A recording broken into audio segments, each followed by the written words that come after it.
तो आंदोलन समाप्त हो गया, बहुत सी बातें स्पष्ट हो गई।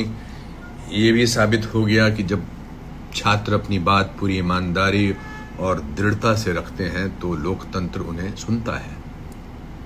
शायद ये संवाद पहले हो सकता था, शायद तब परिस्थितियां यहां तक नहीं पहुंचती, लेकिन अंततः समाधान निकला।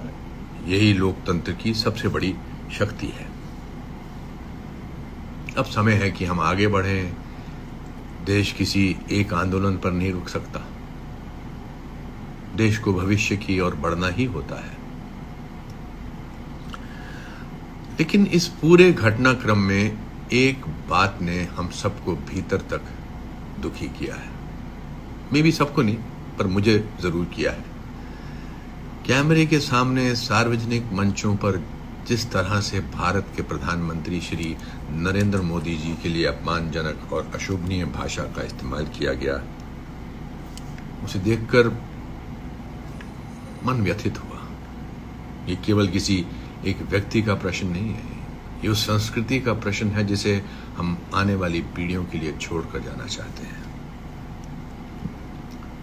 लोकतंत्र हमें असहमति का अधिकार देता है, लेकिन असम्मान का नहीं, असम्मान का अधिकार नहीं देता।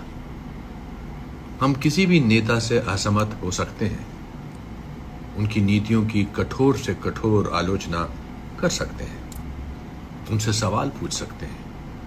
यही तो लोकतंत्र की आत्मा है। लेकिन जब तर्क समाप्त हो जाते हैं और गालियां शुरू हो जाती हैं, तो बहस नहीं बचती, सिर्फ शोर बचता है। श्री नरेंद्र मोदी जी पिछले 30 वर्षों से सार्वजनिक जीवन में हैं। देश की जनता ने उन्हें बार बार अपना विश्वास दिया है। उन्होंने अपना पूरा जीवन सार्वजनिक सेवा में लगाया है और विश्व मंच पर भारत की आवाज को एक नई पहचान दी है।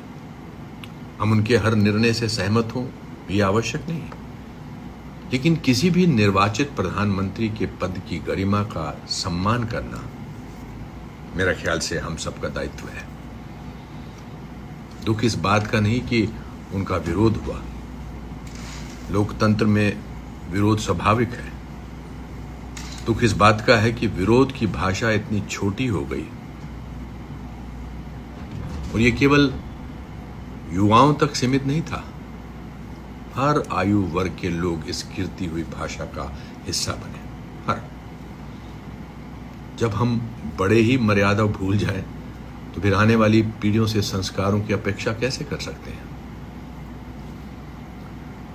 हम अक्सर कहते हैं कि हमें भारत को विश्व गुरु बनाना है, लेकिन विश्व गुरु केवल अर्थव्यवस्था, विज्ञान या तकनीक से नहीं बनता। विश्व गुरु बनने के लिए विचारों में ऊंचाई और भाषा में मर्यादा भी चाहिए। हम असहमति रखें, जरूर रखें, प्रश्न पूछें, अवश्य पूछें, सत्ता से जवाब भी मांगें, लेकिन अपने शब्दों को इतना गरीब ना होने दें कि वो हमारी बात से पहले हमारा चरित्र बता दें। क्योंकि किसी भी राष्ट्र की असली पहचान उसके नेताओं से कम उसके नागरिकों की भाषा और व्यवहार से अधिक होती है, ऐसा मुझे लगता है। हम ऐसा भारत बनाएं जहां मतभेद हो लेकिन मनभेद ना हो, जहां विचार टकराएं लेकिन संस्कार ना टूटे, जहां लोकतंत्र की सबसे ऊंची आवाज भी मर्यादा की सबसे मधुर भाषा में सुनाई दे। क्योंकि मर्यादा कभी कमजोरी नहीं होती, मर्यादा ही एक सभ्य राष्ट्र की सबसे बड़ी शक्ति होती है। हो सकता है कि आप में से बहुत सारे लोग कहें कि आप मुझे एनीवे, जो मुझे कहना था मैंने कह दिया। नमस्कार, जय हिंद।